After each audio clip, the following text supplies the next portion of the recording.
3 blocks ఉన్నాయి. కేసీఆర్ గారి vision ఎంత గొప్పది అంటే మా ఇల్లు నందినగర్ లో ఉంటుంది.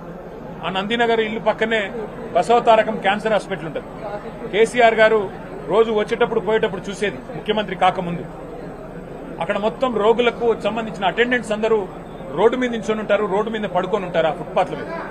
అది చూసిన తర్వాత ఈ టిమ్స్ హాస్పిటల్ కట్టేటప్పుడు కేసీఆర్ గారు ఆలోచించి ఆ వచ్చిపోయే అటెండెంట్స్ కోసం కూడా ఒక ధర్మశాల కట్టాలని చెప్పి ఇక్కడ బ్లాక్ కట్టారు. ఇవాళ 200 మంది అటెండెంట్స్ కోసం ఒక ధర్మశాల కూడా పూర్తి ఆధునికంగా 200 పడకలతో వారి కోసం కూడా ఇవాళ ఇక్కడ నిర్మాణం చేయడం జరిగింది.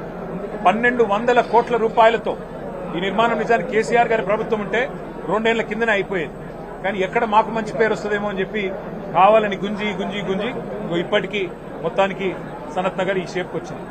కానీ నేను ప్రభుత్వాన్ని రిక్వెస్ట్ చేస్తా ఉన్నాను, 1200 కోట్లు అట్లాగే ప్రతి హాస్పిటల్, ప్రతి టిమ్స్ హాస్పిటల్ ఇవాళ ఒక్కొక్క టిమ్స్ హాస్పిటల్లో ఇక్కడ సనత్ నగర్ చూసినట్టయితే 16 ఆపరేషన్ థియేటర్లు ఉన్నాయి, 300 ఐసీయూ బెడ్స్ ఉన్నాయి.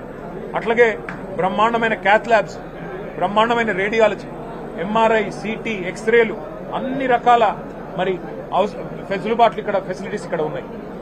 వీఐపీలు కూడా మరి వాళ్ళ కోసం కూడా అవసరమైతే దాదాపు 30 సూట్లు, అంటే రేపటి రోజున ఎవరైనా డబ్బులు చెల్లించి వైద్యం చేయించుకుంటామంటే వారి కోసం కూడా వీఐపీ సూట్లు కూడా ఇక్కడ 30 సూట్లు పెట్టడం జరిగింది.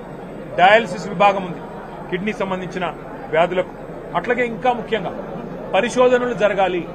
టిమ్స్ అంటే కేవలం వైద్య సేవలే కాదు, ఎయిమ్స్ తరహాలో పరిశోధనలు కూడా జరగాలి. భారతదేశంలో ఉండే అత్యాధునికమైన వైద్య సిబ్బందితో ఎప్పటికప్పుడు సంప్రదింపులు కూడా జరపాలని చెప్పి ఒక అకాడమిక్ బ్లాక్, ఒక రీసెర్చ్ బ్లాక్, వాటితో పాటు మరి 300 కెపాసిటీ కలిగిన ఒక ఆడిటోరియంను కూడా నిర్మాణం చేయడం జరిగింది.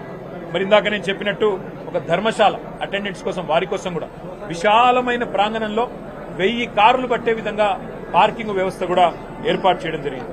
అట్లాగే మీరు చూసినట్టయితే నిజంగా ఇక్కడికి వస్తే ఎంత సంతోషం అనిపించింది అంటే ఒక రాజభవనాన్ని తలపించే విధంగా, ఒక రాజప్రసాదాన్ని తలపించే విధంగా ఒక అపురూపమైన నిర్మాణం. ఎట్లా అయితే ఇవాళ కలెక్టరేట్లు ఉన్నాయో, ఎట్లా అయితే ఎస్పీ కార్యాలయాలు ఉన్నాయో అత్యాధునికంగా కొత్త జిల్లాలలో, అట్లాగే పేదలకు సంబంధించిన వైద్యాన్ని కూడా అంతే ప్రాముఖ్యత ఇచ్చి, అంతే ప్రాధాన్యత ఇచ్చి కేసీఆర్ గారు మనసు పెట్టి డిజైన్ లో నిమగ్నమైనారు. కాబట్టే 4 వైపులా ఇవాళ హైదరాబాద్ కి ఇట్లాంటి 4000 పడకల ఆసుపత్రులు వస్తా ఉన్నాయి టిమ్స్ రూపంలో. అట్లాగే నిమ్స్ ఎక్స్పాన్షన్ తో మరొక 2000 పడకలు అందుబాటులోకి రాబోతా ఉన్నాయి. నేను ప్రభుత్వాన్ని కోరుతున్నా, బేసిజానికి పోకండి. ఇది కేసీఆర్ గారు స్టార్ట్ చేశారు కదా, ఆయన ఆనవాళ్లు కదా, కాబట్టి మేం కడితే ఆయనకు పేరు వస్తుందేమో. ప్రభుత్వాలు మారుతూ ఉంటాయి. ప్రభుత్వాలు అనేది కంటిన్యూస్ గా ఉండాల్సిన ఒక ఇన్స్టిట్యూషన్.